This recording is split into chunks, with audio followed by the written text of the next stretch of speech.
মনে মনে দিল্লীত কংগ্ৰেছৰ জয় বিচাৰিছে বিজেপিয়ে। প্ৰাৰ্থিত্বকেন্দ্ৰিক সংঘাতৰ মাজতেই বিজেপিৰ ৰণনীতি। সহযোগী দলৰ বাদ-বিবাদৰ মাজতেই সুযোগৰ অপেক্ষাত বিজেপি। বিৰোধীৰ খুঁত বিচাৰি সুযোগৰ সন্ধানত দিল্লী বিজেপি।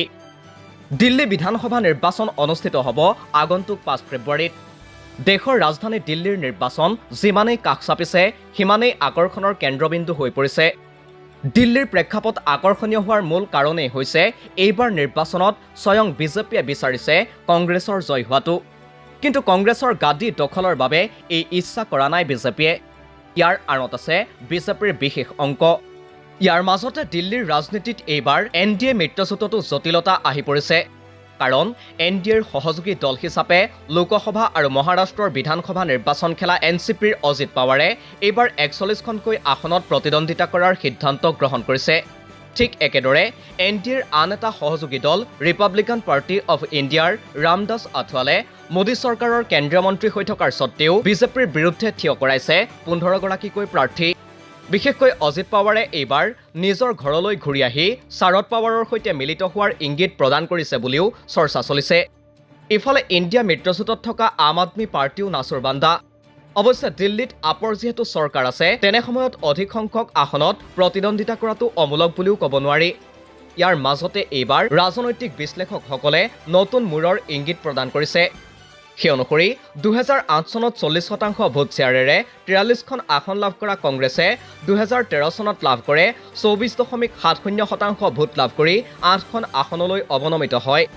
আপৰ সেই সময়ত ভোট শ্বেয়াৰ আছিল 29.70%। তাৰ পাছতেই 2013 চনত কংগ্ৰেছ আৰু আম আদমী পাৰ্টি মিলি শাসনলৈ আহে কেজৰিৱাল চৰকাৰ। 2013 চনৰ নিৰ্বাচনত বিজেপিৰ ভোট শ্বেয়াৰ আছিল 33.3%।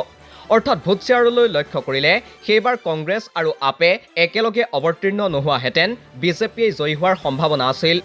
তাৰ পাছতেই আপে অকলেই 2015 চনত 54.5% ভোট শ্বেয়াৰেৰে 67খন আসন লাভ কৰাৰ বিপৰীতে বিজেপিয়ে 32.3% ভোট শ্বেয়াৰেৰে 3খন আসন আৰু কংগ্ৰেছে 9.70% ভোট শ্বেয়াৰত এখনো আসন লাভ কৰিবলৈ সক্ষম নহয়।